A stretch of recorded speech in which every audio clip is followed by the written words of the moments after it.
Shalom semuanya, saya sangat diberkati bahwa Tuhan telah memberikan waktu yang terindah dapat bersekutu dengan para hamba Tuhan dari seluruh dunia.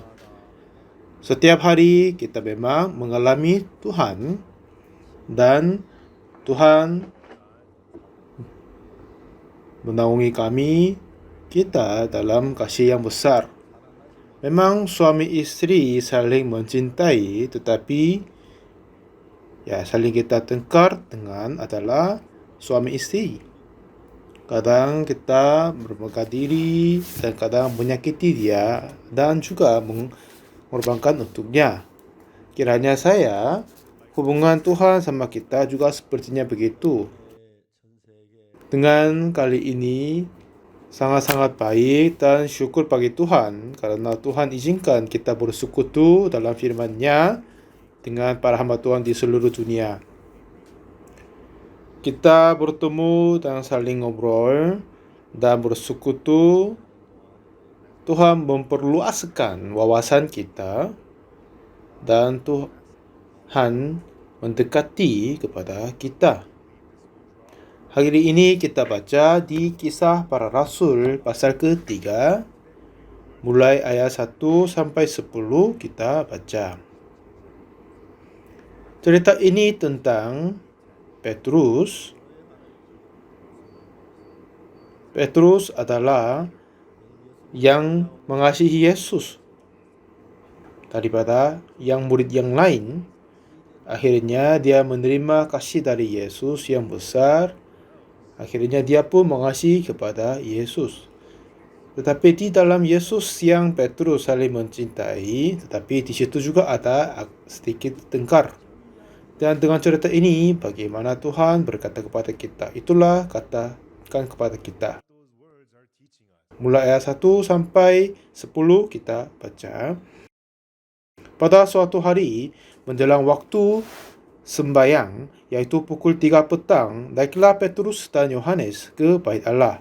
Di situ ada orang laki-laki yang lumpuh sejak lahirnya, sehingga ia harus diusung.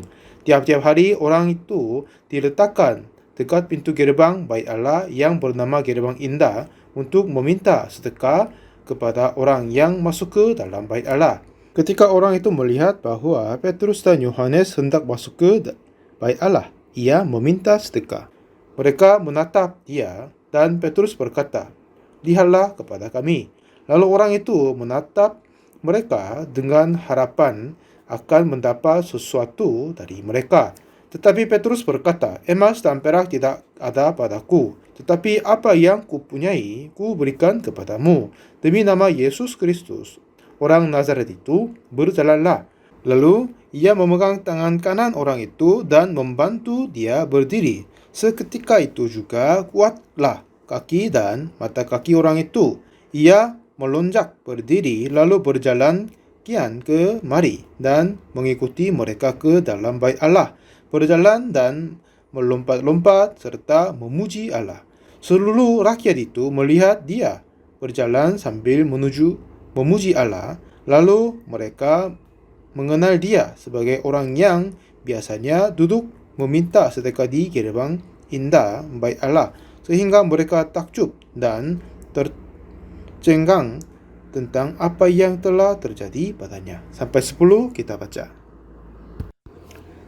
Pada saat Petrus mengikuti Yesus dan melayaninya, tetapi itu tidak berarti Petrus sudah tahu tentang Yesus sempurna. Dan Bapak Ibu sama saya juga sama. Memang semakin banyak kita tahu Yesus Kristus, kita makin dekat kepadanya dan iman akan berada di dalam hati kita. Dan semakin banyak kita beriman, Tuhan Yesus hidup di dalam hati kita. Pada saat Petrus tangkap ikan di Galilea, dia ketemu Yesus. Sepanjang malam dia berusaha tangkap ikan tapi tidak dapat apa-apa. Lalu Yesus naik ke perahu Petrus, lalu diminta agak jauhnya dari pantai, lalu berdiri di perahu, lalu Tuhan memberi ajaran kepada orang-orang kumpul di situ. Karena Tuhan Yesus pinjam untuk perahunya, ya kemungkinan tidak membayar kepadanya, tetapi lalu dia berkata kepada Petrus, "Bertolaklah ke tempat yang dalam dan tebarkanlah jalamu untuk menangkap ikan." Bagaimanapun, ya dia lihat Yesus, kiranya dia lebih baik untuk tangkap ikan kan? Kelihatannya Yesus belum pernah taburkan jalannya, tetapi dia sendiri sudah lama tangkap ikan di Galilea, dia sudah bagus untuk tangkap ikan di Galilea. Tetapi Petrus itu belajar bagaimana cara tangkap ikan kepada Yesus yang belum pernah tangkap ikan. Memang kita hidup di dalam bumi ini adalah diciptakan oleh Tuhan Allah, dan jika kita barang siapa mengenal Tuhan dengan baik-baik dan mengenal kasih Tuhan yang mengasihi dan menyayangi kita, kalau gitu kita akan lebih dekat kepada Tuhan. Seperti kadang anak-anak kecil pada saat dia besar, kadang dia mentaati dan mengikuti kepada ayahnya. Dan oleh sebabnya itu kemungkinan ayah marah, kadang pukul, tetapi ayahnya masih tetap menyayangi kepada anaknya.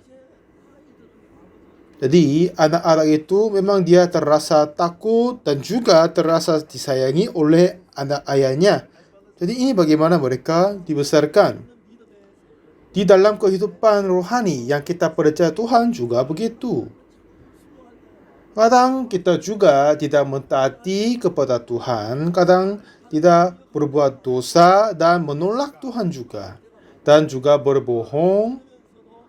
Walaupun begitu, kita adalah yang menerima kasih Tuhan tetap. Kalau kita mendirikan hal ini makin baik dalam hati kita, walaupun kita lemah atau kekurangan, tetapi tetap masih bisa terima kasih Tuhan dan anugerahnya, dan sudah bisa terima semua segala dari Tuhan. Kita sekarang berbicara tentang Petrus. Dia yang mengasihi Yesus lebih daripada yang lain, tetapi tetap dia juga berbuat masalah kepada Yesus juga. Dia pernah menyangkal Yesus 3 kali, ya kan? Dan lalu itu, dia mempunyai hati untuk mengeluarkan diri kepada Yesus. Jadi, Petrus dia tetap berdiri dalam hatinya sendiri, tetapi setelah dia menyangkal Yesus dalam hatinya, sedikit demi sedikit hati yang mengandal diri, mempercayai diri menjadi jatuh. Ya, aku ini sudah menyangkal Yesus 3 kali. Bagaimanakah aku ini menjadi murid Yesus? Aku tidak rakyat menjadi muridnya. Seperti yang penghukuman itu datang kepada Petrus. Lalu Petrus berpikir bahwa ya Yesus mati di atas kayu salib dan bangkit dalam 3 hari. Setelah murid-murid kumpul di ruangan itu, Yesus datang. Dan di sana, apa yang Yesus dan Petrus berkata, "Oh ya, Petrus, Tuhan, kau sudah bangkit. Terima kasih, senang bisa berjumpa lagi. Ini sungguh Anda." Tapi Petrus tidak. Kenapa? Dalam hatinya ada yang depres. Pada saat Yesus terjual dan ditangkap, dan semua muridnya terkabur. Tetapi Petrus sama Yohanes, mereka mengikuti Yesus pada saat dia ditangkap. Pada saat mereka masuk ke dalam rumahnya Annas, mertua dari imam kepala Kayafas, karena Yohanes sudah kenal dengan imam itu dan sering bolak-balik rumahnya. Akhirnya hamba perempuan yang menjaga pintu izin masuk Yohanes ke dalamnya. Setelah Yohanes masuk dan melihat belakang, Petrus tidak bisa masuk, berdiri di luar rumah. Lalu Yohanes berkata kepada hamba perempuan yang jaga pintu, "Apakah ini temanku bisa masuk?" Dia masuk. Lalu Petrus masuk ke rumahnya. Lalu Yohanes dan dia yang perempuan hamba itu berkata, "Apakah Anda murid Yesus?" Kata Petrus, "Oh tidak, saya tidak tahu dia." "Oh iya." Dan dia izin masuk ke dalamnya. Di dalamnya ada api, mereka duduk di sampingnya untuk menghangatkan diri. Ada yang kenal Petrus. "Ya, kamu sudah murid Yesus kan?" "Oh ya, aku tidak tahu." Dengan begitu, Petrus menyangkal Yesus 3 kali. Setelah itu, ayam berkokok 2 kali. Lalu Petrus dengar suara ayam berkokok dan teringat, "Sebelum ayam berkokok 2 kali, kamu akan menyangkal aku 3 kali." Lalu dia keluar dan menangis. "Ya Tuhan, apakah mungkin aku ini adalah murid-Mu? Aku telah menyangkal Engkau Tuhan." Dengan begitu dia merasa sedih sekali. Setelah itu Yesus mati di atas kayu salib dan dimakam. Dan setelah 3 hari kemudian, pagi itu dia bangkit berdiri. Dan Petrus mengunjungi pemakaman Yesus, tetapi Tuhan telah bangkit dan tidak ada di sana. Dan semua baju tertinggal di situ. Nah, lalu Petrus bersama dengan murid-muridnya di sana. Yesus mengunjunginya. Oh, dia harus berkata, "Ya Yesus, kau bangkit, terima kasih." Dia harus berkata terlebih dahulu.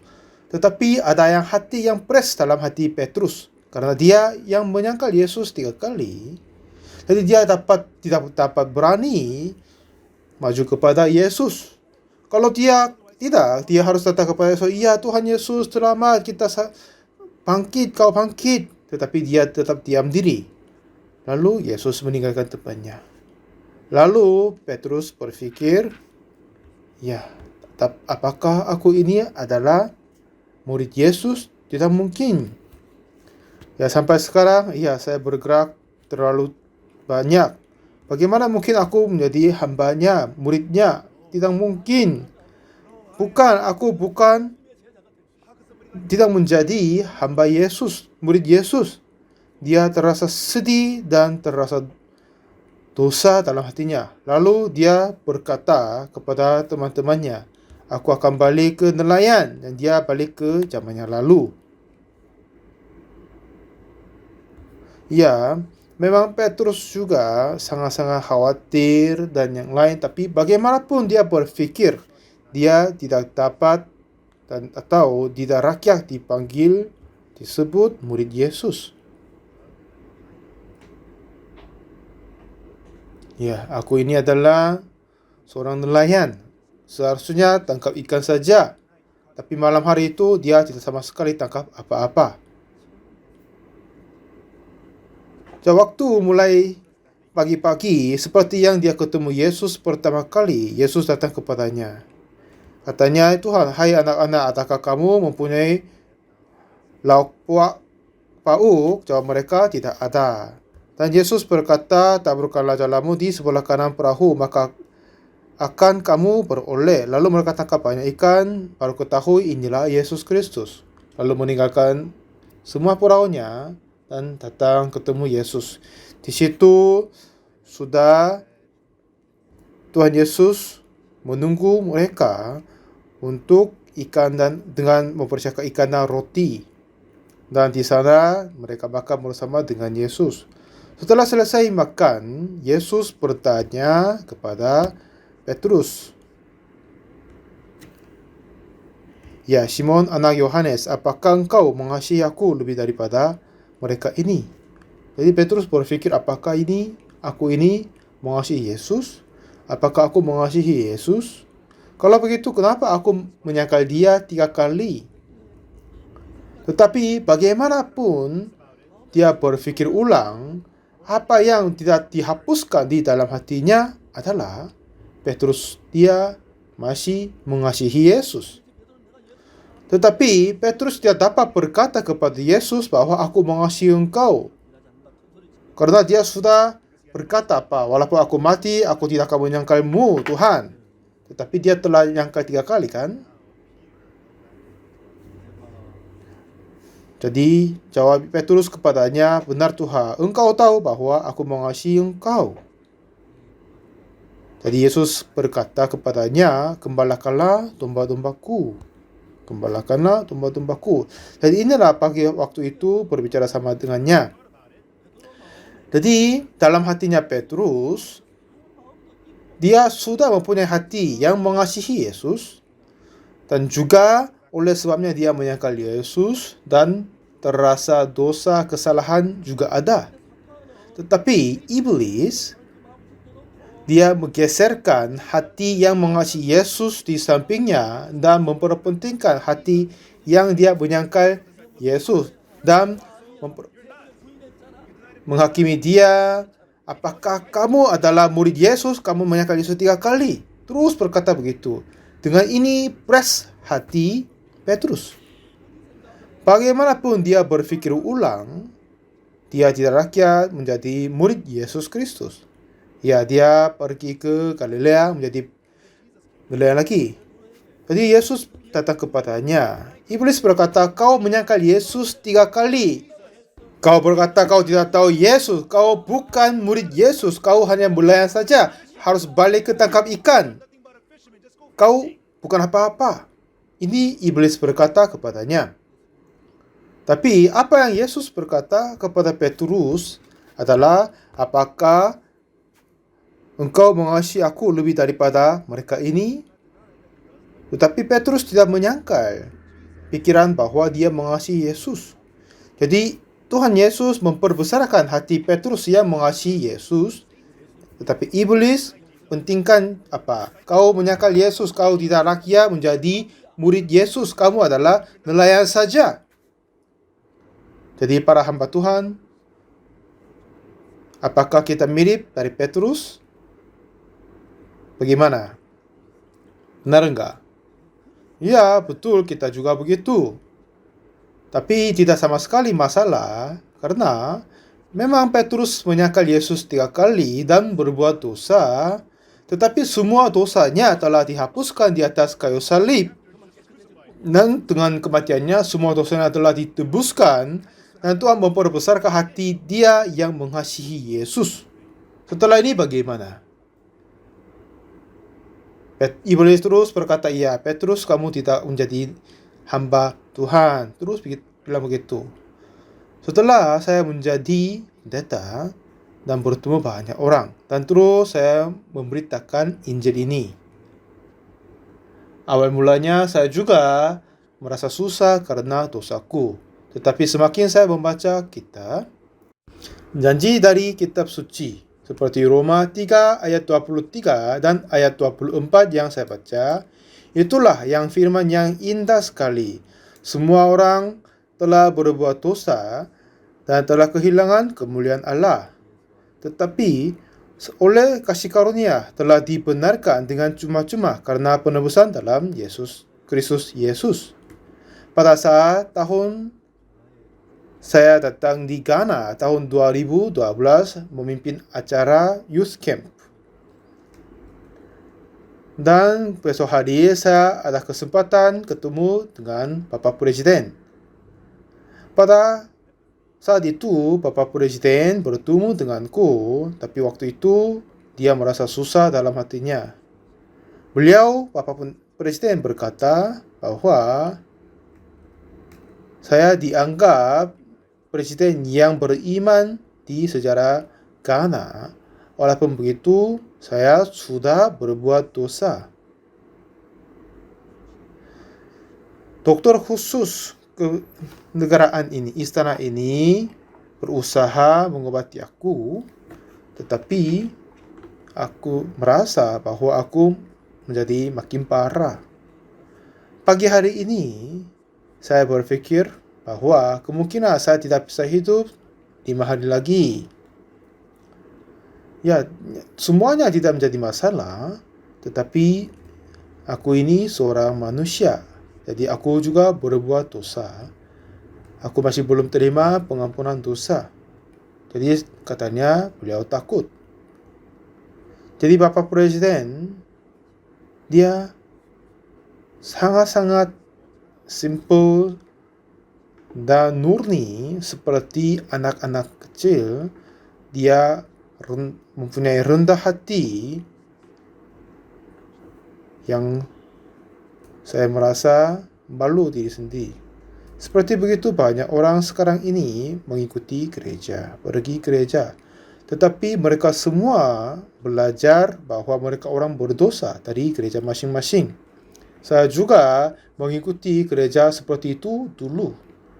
Tetapi pada tahun saya menjadi berusia 19, ya memang aku ini orang berdosa. Karena dulu saya mencuri banyak hal. Pada saat itu, ia baru selesai peperangan Korea. Oleh sebabnya itu, banyak laki-laki sudah meninggal dunia. Jadi, hampir semua tenaga kerja sudah tidak ada lagi. Ibu-ibu sama anak-anak kecil harus menggali tanah, tanian, dan walaupun begitu, jarang ada makanan. Semakin saya menjadi besar, saya merasa lapar sekali. Kadang mencuri gandum dan makan, lalu buah-buahan juga. Jadi sungguh aku orang berdosa yang jahat sekali. Tetapi setelah itu saya membaca Alkitab, Roma 3 ayat 23, itu yang saya baca. Karena semua orang telah berbuat dosa dan telah kehilangan kemuliaan Allah. Ya, memang kita semua orang berdosa. Aku ini juga orang berdosa. Ayat 23 ini, aku berbuat dosa dan oleh sebabnya itu tidak bisa capai kemuliaan Allah.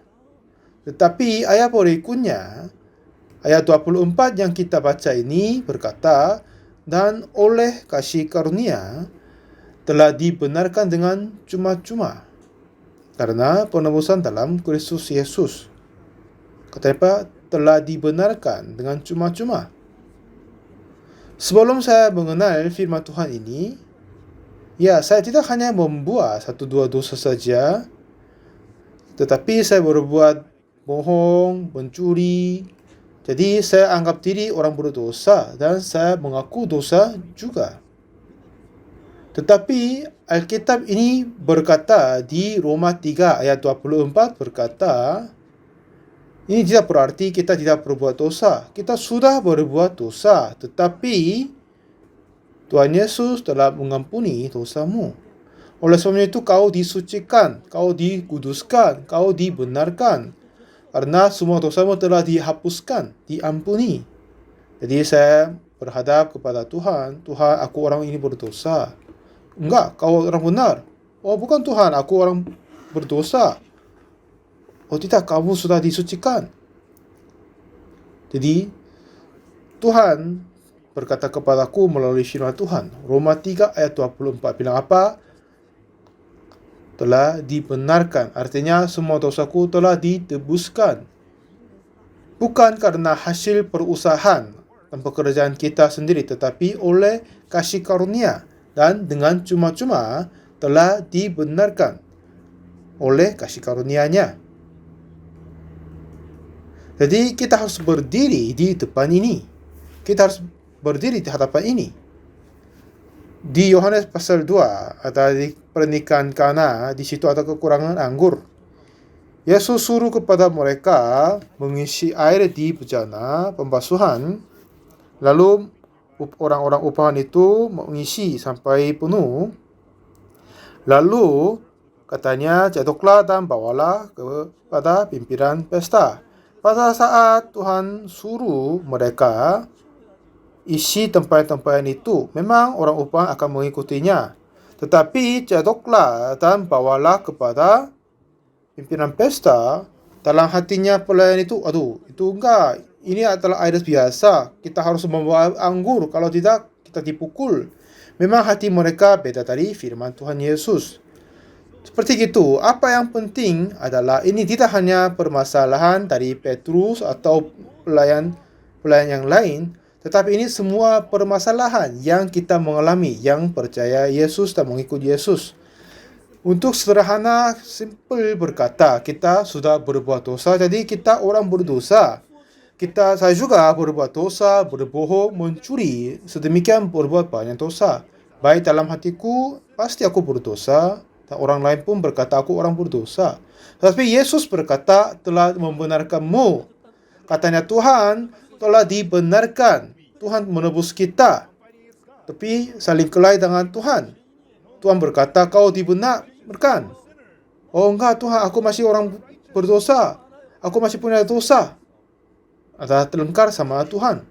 Di dalam situasi ini, jika Tuhan menang, kita menjadi orang benar. Jika kita menang, kita tetap orang berdosa. Ya kan? Jadi sesungguhnya kitab suci berkata, sudah ada pendukung bahwa kematian Yesus, dia menebus dosa kita satu kali untuk selamanya, untuk kematiannya, dan dia menghapuskan dosa kita. Akhirnya kita sudah dibenarkan. Jadi ini kata Tuhan telah membenarkan kita. Dan yang penting adalah apakah kita percaya pikiran diri atau firman Tuhan. Di dalam pikiranku, aku berbuat dosa, membohong, mencuri, dan berbuat dosa kejahatan yang lain-lainnya. Akhirnya aku memang orang berdosa. Tetapi Tuhan berkata, enggak, aku telah membenarkan engkau. Walaupun kita tidak melakukan apa-apa, tetapi telah dibenarkan oleh Yesus. Sebelum saya tahu Roma 3 ayat 24, saya hanya berpikir bahwa aku orang berdosa. Tetapi setelah saya membaca ayat 24 ini, katanya apa? Dan oleh kasih karunia telah dibenarkan dengan cuma-cuma karena penebusan dalam Kristus Yesus. Jadi apa yang benar, firman Tuhan atau pikiran kita? Ada yang berkata aku orang berdosa adalah pada saat kita datang di pengadilan, hakim berkata, ya kau sudah bebas, tidak ada dosa. Tapi orang-orang yang, wah bukan, aku punya dosa, aku harus masuk ke penjara. Inilah mereka yang berkata begitu. Tuhanlah yang berkata membenarkan kita. Dia tidak hanya berkata begitu saja, tetapi pasti ada pendukung, yaitu kematian Yesus Kristus di atas kayu salib. Dia sudah menerima sebuah hukuman karena dosa kita. Jadi semua upah dosa telah dilunasin, tidak ada dosa tertinggal lagi, semuanya dihapuskan. Satu ketika, saya terima surat dari kepolisian. Katanya, dalam kendala mobil, saya sudah menyetir mobil lebih cepat dari pembatasan, tapi kamu masih belum bayar denda. Tapi saya tetap ingat, saya sudah bayarnya. Jadi, saya berkata kepada polisi, aku sudah bayarnya. Jika saya pulang ke rumah, aku akan dapat bukti pembayaran. Di situ ada cap terimanya. Ada seorang yang terima uangku dan tidak lapor ke kepolisian, pasti dia akan menjadi masalah. Lalu saya pulang ke rumah, sepanjang hari saya cari tanda terima itu. Tapi, aduh, nggak bisa ketemunya. Jadi, tidak ada pilihan lain kan? Saya harus bayar ulang untuk dendanya. Setelah itu, kalau ada denda lagi, saya selalu simpan tanda pembayaran dengan baik-baik. Nah, bukti pembayaran Yesus mati karena dosa kita adalah bekas paku di tangannya dan bekas di lambungnya. Dan bekas yang ditusuk mahkota duri di kepalanya. Saudara, kalau begitu masih kita orang berdosa, Tuhanlah yang membenarkan Anda. Apakah Anda masih orang berdosa? Masih orang berdosa? Kalau gitu maksudnya apa? Yesus mati dengan sia-sia, Tuhan Yesus gagal menghapus dosa kita, ini maksudnya? Bagaimana jawabmu? Sesungguhnya Tuhan Yesus menghapuskan dosa kita. Sesungguhnya Tuhan mengampuni dosa kita. Sudah lama sekali kita ditipu oleh iblis. Bahwa kita selalu menganggap diri orang berdosa. Ya kan?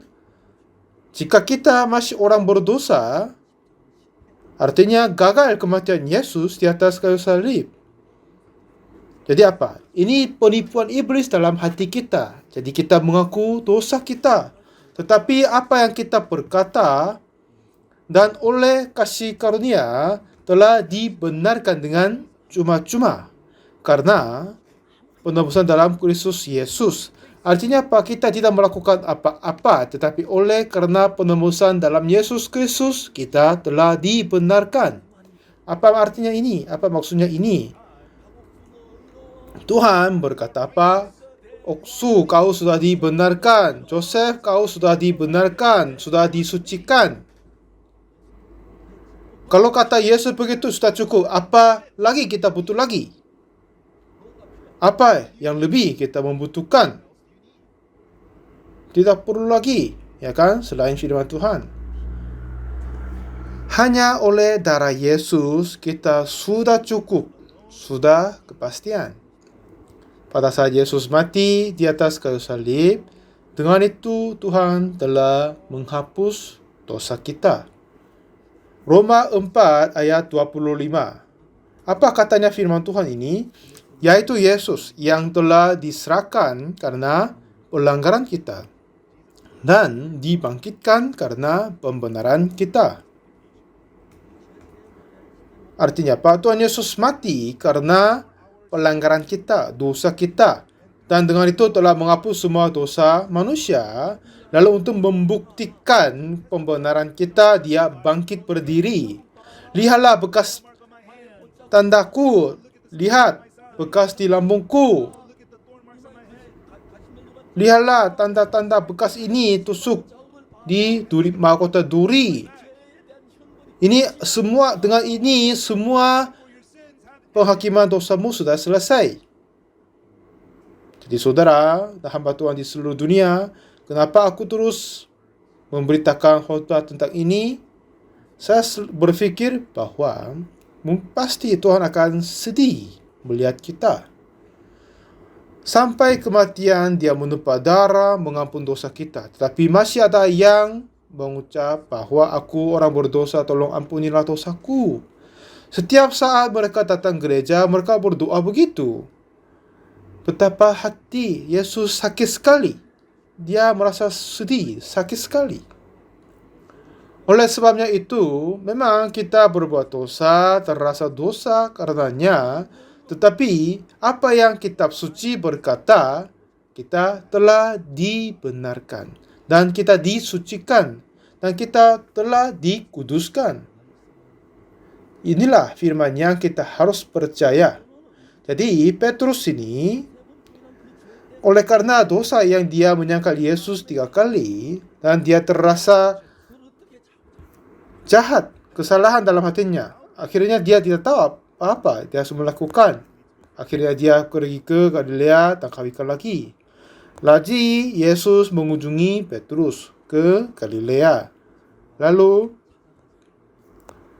dan setelah mengunjunginya, Yesus sendiri ajar kepadanya, ya dosamu itu juga aku hapuskan. Sudah diampuni.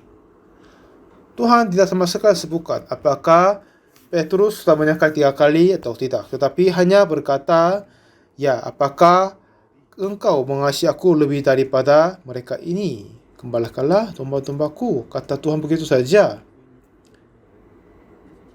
Ya, Petrus berpikir dia sudah menyangkal 3 kali Yesus, tidak rakyat dipanggil atau dianggap murid Yesus. Jadi aku menjadi nelayan lagi. Katanya begitu, kiranya begitu. Tetapi Yesus datang dan berkata, kamu gembalakanlah domba-dombaku. Jadi kamu adalah gembala. Kamu menjadi gembalaku. Kamu menjaga domba-dombaku. Kamu sudah cukup bisa melakukan begitu. Ya, memang Petrus pun tidak bisa langsung percaya katanya. Jadi Tuhan berulang 3 kali, gembalakanlah domba-dombaku, gembalakan domba-dombaku. Apakah kau mengasihi aku daripada yang lain? Ya, karena apa? Tuhan telah menghapus dosa Petrus yang menyangkalnya juga dengan darah Yesus. Waktu itu Petrus sadar bahwa iya, dosaku telah ditebuskan. Ya, aku sampai sekarang ditipu oleh iblis. Jadi dia dapat keberanian baru dan dia beritakan Injil selalu. Pada hari Pentakosta, dia menerima Roh Kudus dan Roh Kudus turun kepada Petrus juga. Dengan darah Yesus semua dosa dihapuskan, termasuk Petrus menyangkal Yesus 3 kali. Amin. Jadi dia dibenarkan. Aku ini juga percaya Yesus itu. Jadi sekarang Petrus terima firman Tuhan Yesus dalam hatinya. Gembalakanlah domba-dombaku.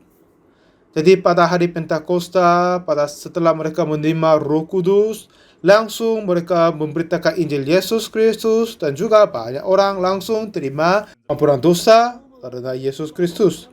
Jadi hati Petrus sudah menjadi satu dengan Yesus. Sebelumnya dia berpikir, aku menyangkal Yesus, jadi aku orang berdosa, aku tidak lagi disebut murid Yesus. Kiranya dia begitu. Tetapi apakah Petrus orang berdosa? Tidak lagi. Karena Tuhan Yesus telah melunas upah dosa Petrus juga, dan Tuhan berada di dalam hati Petrus. Jadi kita tidak lagi berusaha atau tengkar karena permasalahan dosaku, tetapi harus memuji dan sukacita karena pengampunan dosaku. Dan kita harus berani dan harus bersuruh dosanya telah mengampuni dosaku. Yang banyak orang masih kurang tahu, salah paham, dosa kita telah dihapuskan. Itu yang saya percaya. Lalu yang heran adalah Tuhan mulai kerja di dalam hati saya.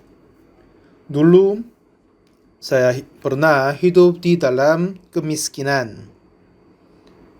Sudah tidak ada makanan, sudah tidak ada bahan bakar, tidak ada uang lagi. Pada saat saya mau menikah, saya datang di rumahnya mertua.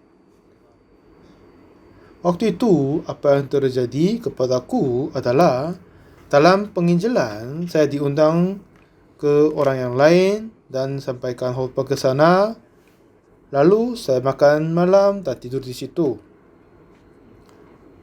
Waktu itu saya di kamar kecil untuk cuci kaki, tapi terlihat kakiku menjadi hitam sekali, kotor sekali. Kenapa kakiku kotor? Saya langsung cucikannya. Tiba-tiba saya melihat ada ruang di bawah sepatuku. Waktu itu saya sering berjalan-jalan. Itu sudah lubang di sana. Akhirnya itu sudah merusak artinya kan. Jadi saya mulai berdoa, Tuhan tolong memberi sepatu. Lalu saya terima satu surat dan paket dikirim dari seorang saudara yang dulu yang kami mulai bersama-sama. Katanya dia terima sepatu baru dari pemerintah karena dia adalah tentara. Lalu dia tiba-tiba berpikir itu dan kirimkan kepada saya. Walaupun dia nggak tahu apa ukuran kakiku, dan dia tulis semoga ini cocok kepada kaki Bapak, dan dia tulis surat dan kirim kepada saya. Setelah saya baca surat itu, saya membuka paketnya. Lalu saya berkata, ini pasti cocok dengan kakiku. Karena memang saudara itu tidak tahu ukuran kaki saya, tetapi Tuhan sudah tahu kan? Pasti ini akan cocok denganku. Ya, ternyata itu sungguh cocok. Walaupun ini kasih dari saudaranya, tapi diutus oleh Tuhan. Seperti begitu, saya selalu mengandal kepada Tuhan dengan semua hal. Jadi, saya datang kepada rumahnya mertua untuk sampaikan salam kepada mereka. Waktu itu memang kehidupan saya masih miskin. Jadi, ibu mertua berkata, bagaimana Anda akan hidup mulai sekarang? Jadi sampai sekarang saya hidup dengan mengandalkan Tuhan dan percaya kepadanya. Jadi ibu berkata, ya sampai sekarang kau hidup bersendirian. Jadi kadang ada sulit nggak apa-apa. Tapi setelah menikah, sudah beristri sama punya anak-anak. Lalu bagaimanakah kau hidup dengan itu? Jadi ya untuk memberi jawab itu agak sulit kan. Lalu saya memberi jawab kepada ibu mertua bahwa sampai sekarang saya berdoa kepada Tuhan dan Tuhan berikan semuanya. Jika saya tidak ada dan kebutuhan kemeja atau baju yang lain, Tuhan selalu memberikan. Jika saya berdoa untuk sarung tangan atau kaos kaki, Tuhan tidak sama sekali kasih satu saja, tetapi selalu memberikan pasangan. Kenapa? Tuhan sudah tahu berapa tangan yang saya punya, berapa kaki yang saya punya. Sekarang saya baru sendirian, tetapi setelah saya menikah, keluarga menjadi 2, Tuhan aku pasti tahu. Setelah dapat anak 1 dan 2, jadi anggota keluarga ini menjadi 4, Tuhan akan tetap tahu. Tuhan akan memberikan semuanya. Dengan ini saya dapat izin menikah sama istriku. Setelah itu kami menikah, dapat anak perempuan namanya Ensu. Dan tahun berikutnya setelah anak pertama dilahirkan, saya pindah ke kota Daegu. Nah, waktu itu memang kami hidup miskin sekali. Jadi sekitar besok adalah tahun baru. Ibu mertua dia datang ke tempatnya. Pada saat dia datang di tempat kami, dia membawa semua uang yang dia punya dan makanan semuanya. Akhirnya waktu itu kami nggak punya uang apa, tidak sama sekali tidak. Jadi dia habiskan semua uang biaya untuk pulang ke rumahnya sendiri. Jadi pada malam itu saya berdoa kepada Tuhan. Tuhan, besok lusa adalah tahun baru,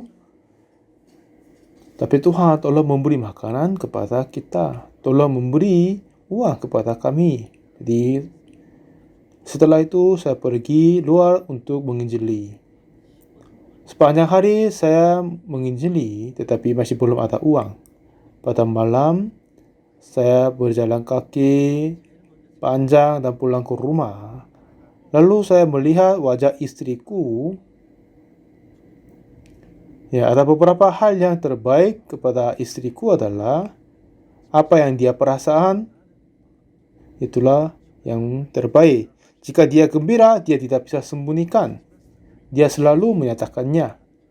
Pada saat itu saya pulang ke rumah melihat wajah istriku, diam saja dia. Jika dia makan, dia harus pasti ceritakan bagaimana Tuhan kasih makanan ini dan yang lain, tetapi dia tidak. Artinya dia tidak sama sekali makan sepanjang hari. Ini musim dingin tetapi tidak ada bahan bakar. Jadi kita mari tidur aja. Jadi dalam kamar yang dingin sekali kami usaha tidur. Sebelum kita masuk ke tiduran, ada yang mengunjungi di tempat saya.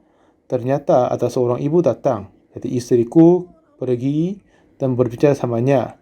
Memang gak tahu apa yang dia berkata, tapi makin lama mereka saling mengobrol. Setelah itu ibu itu pulang, lalu istriku membawa satu envelope di tangannya.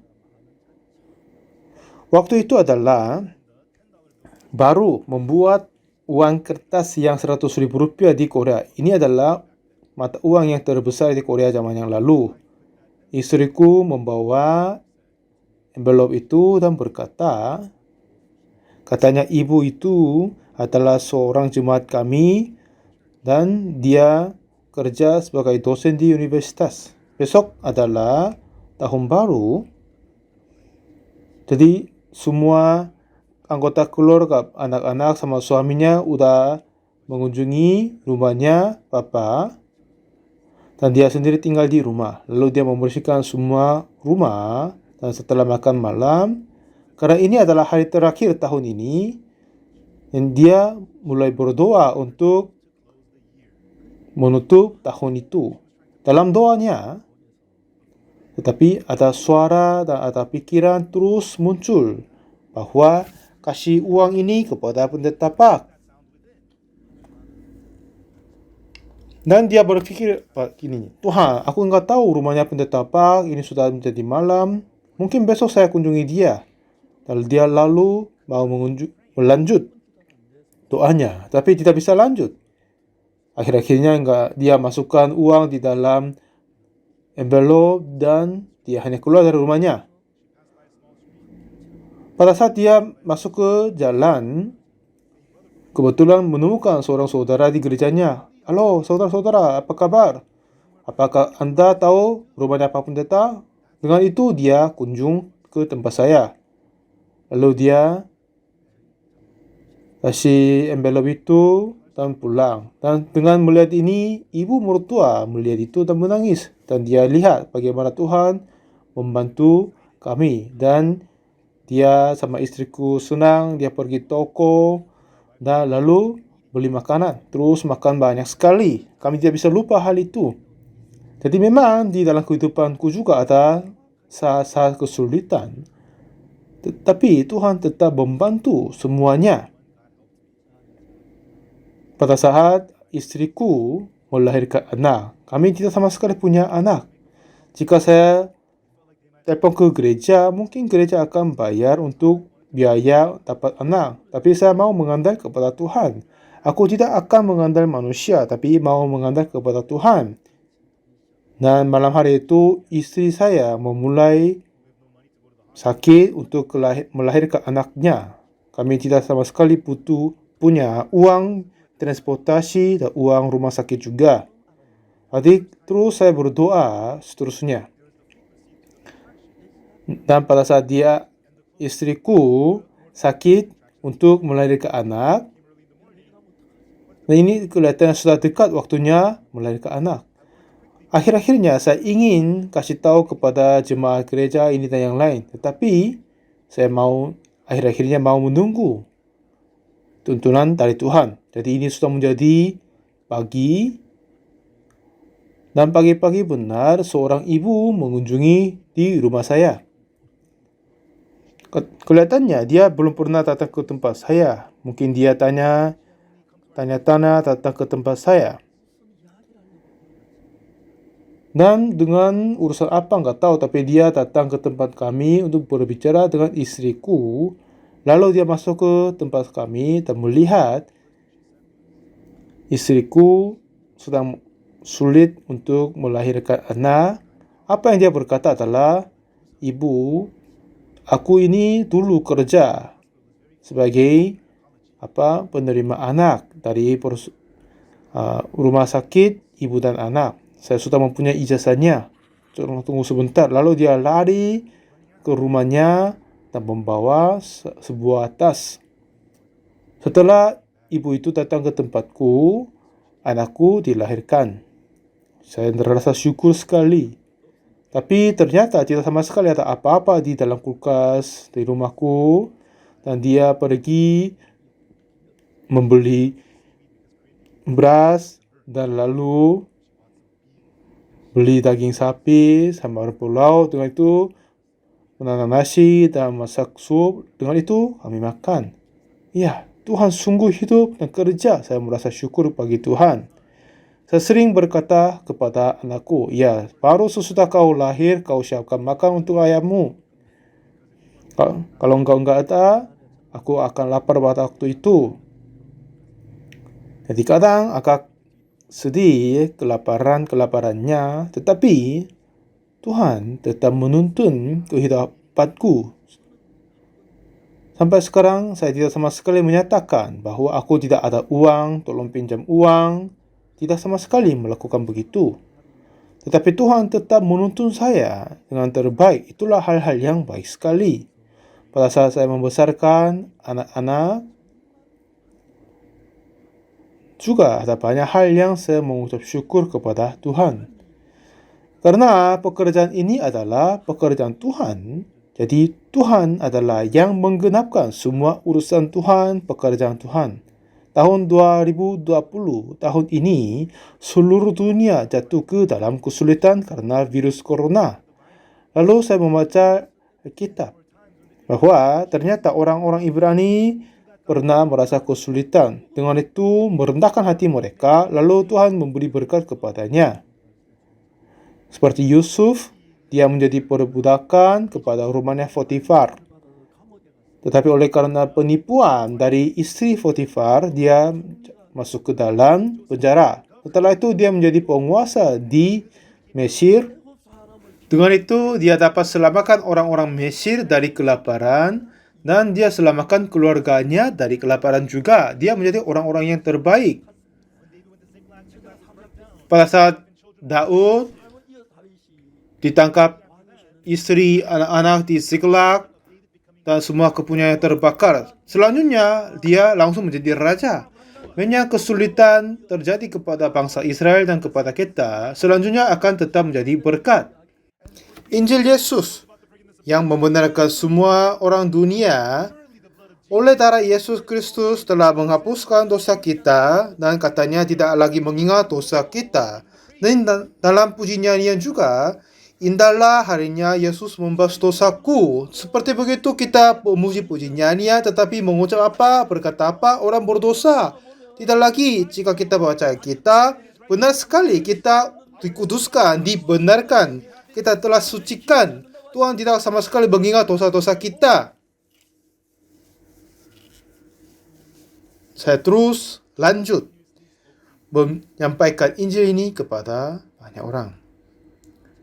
Untuk banyak waktu dan tahun saya tetap memberitakan ini. Tahun 2020 ini adalah tahun yang heran sekali. Oleh sebabnya virus corona, kami melayani secara online. Dulu kami pimpin ibadah untuk Hari Raya Paskah. Kami menerjemahkan dalam bahasa Rusia, Cina, Prancis, Inggris, dan dalam 6 bahasa saya siarkan di online. Setiap sesi 2 juta orang ikut ibadah kita. Ya, pasti ini adalah pekerjaan Tuhan. Bulan Mei, biasanya kami mengadakan seminar penginjilan di kota Seoul. Itu pun tidak dapat dilaksanakan di offline. Jadi harus melaksanakan secara online.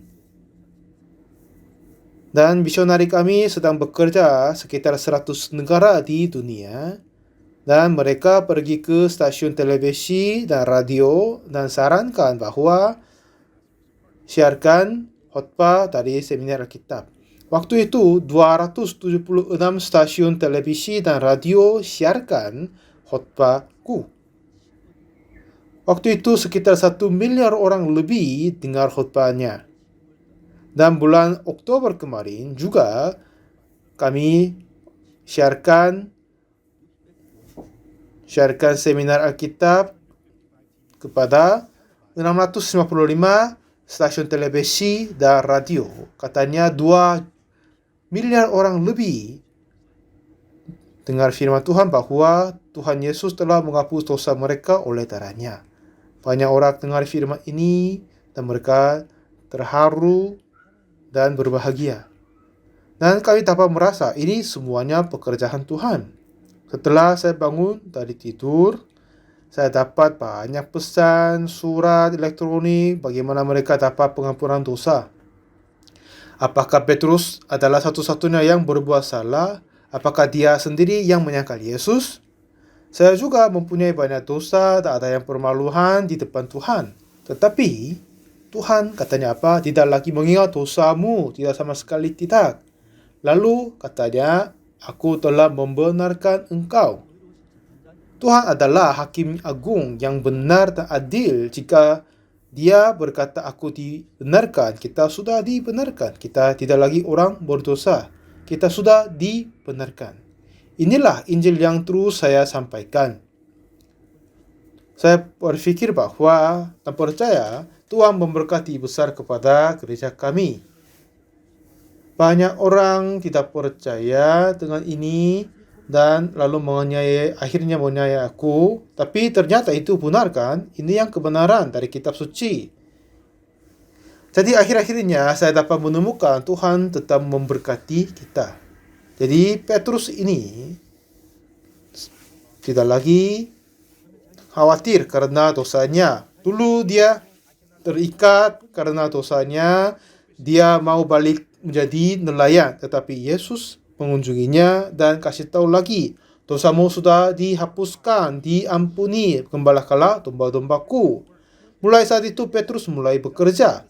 Seperti Tuhan berkata kepada Petrus, juga berkata kepada aku pendeta Oksopak, dan juga berkata kepada Anda masing-masing, Anda dibenarkan, dikuduskan, dosamu telah dihapuskan.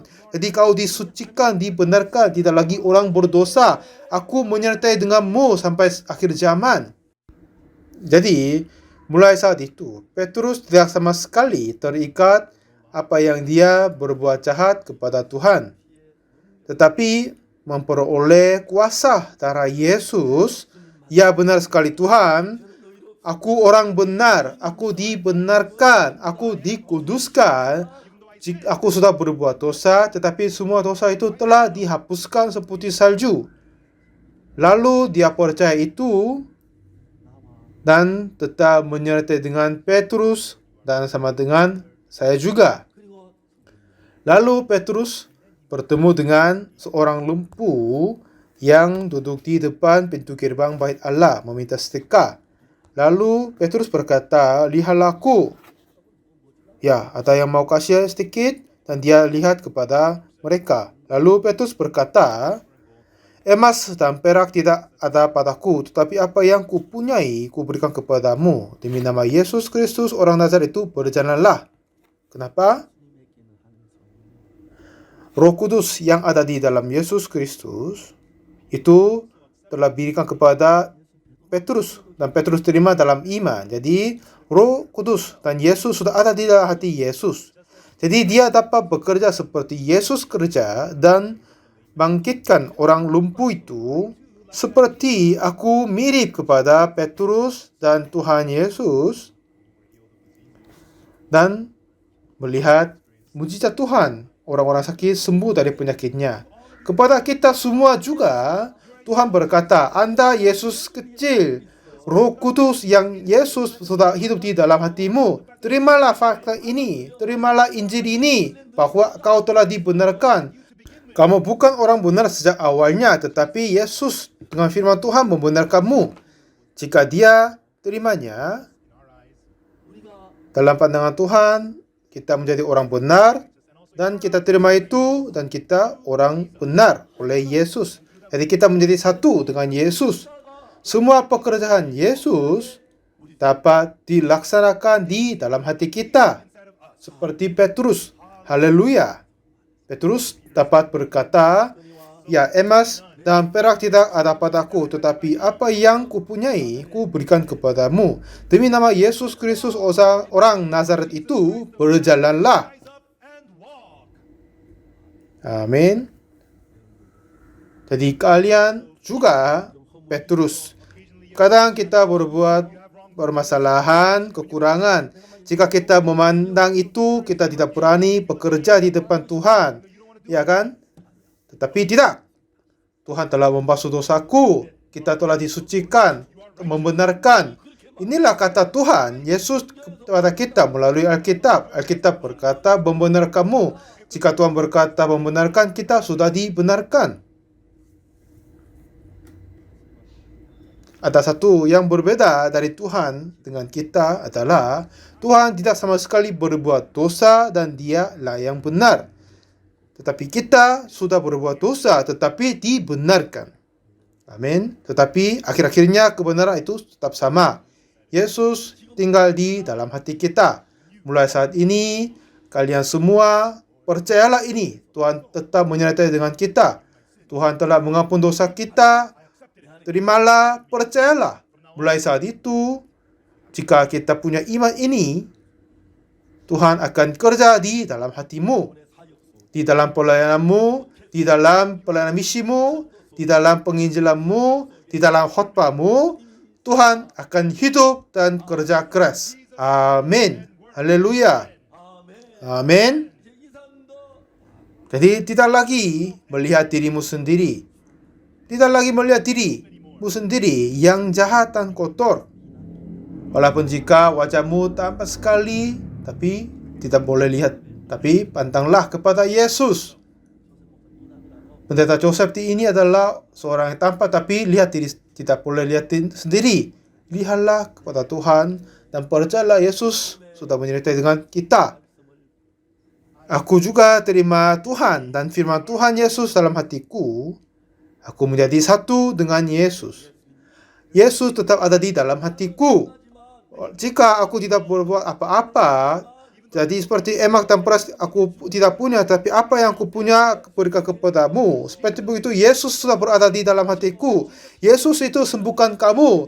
Ya, walaupun iblis tetap akan kerja, tetapi Tuhan akan memberi pendamaian. Nah, inilah bagaimana kita menerima Yesus dalam hati kita. Apakah kalian bisa percaya? Kalau ada amin, amin, haleluya. Kita memuji Tuhan. Haleluya. Mulai saat itu, walaupun aku adalah kekurangan, ada bermasalah, tetapi kita tidak lagi diri sendiri. Tetapi Yesus yang hidup di dalam kita dan menuntun kita.